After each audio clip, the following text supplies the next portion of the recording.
So hello guys, sa ngayon guys magpapakulo tayo ng apple kasama nitong long leaf na tinatawag dito sa Hong Kong. Ito ay isang gamot sa ubo na halaman.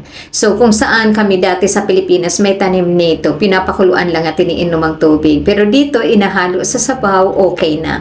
So ito na nga, pumitas na tayo ng dahon, hinugasan natin yan ng maigi. Binabad ko yan ng 5 minutes sa asin, sa tubig na may asin at hinugasan isa-isa ang dahon.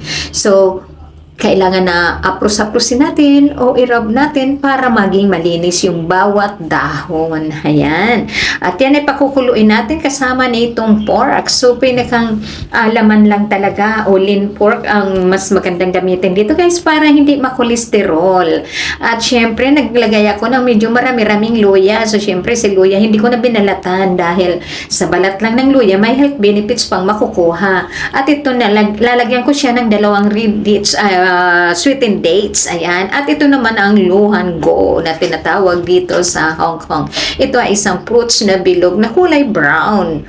Ayan. At ito naman ang bitter almond. So, ihahalo-halo natin yan guys dyan sa gagawin nating soup.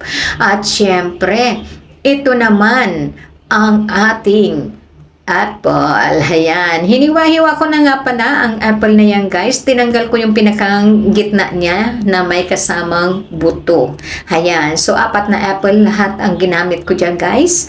Ayan. So, yung pinakang gitna niyan, yan ang tinanggal ko guys, kasama ng buto. At ito na nga, magpapakulo na tayo ng tubig, isama-sama, pagsama-samahin na natin ito.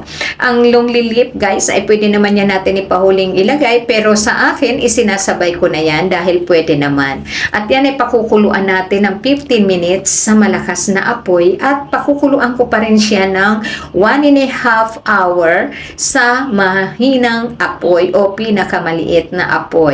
Ayan. At after na maluto yan guys, syempre titimplahan natin ng asin at pwede nang iserve. Ayun. So, ang lasa ng sabaw niyan guys ay medyo matamis. Ayan, matamis dahil yung tamis ay galing sa mga ingredients. Hindi po asukal ha. Huwag tayong maglalagay ng asukal. So, ang dudulot ng tamis dyan ay galing sa apples, sa luhang ko, sa sweetened dates, at syempre, dyan sa ating pork. Ayan, nagdudulot din yan ng sweet sa ating sabaw. So, konti lang na pork ang inilagay ko guys dahil sa ganyang soup namin na may long leaf at saka fruits, konti lang talaga ang nilalagay namin. Minsan nga hindi ako naglalagay ng pork. Ayan.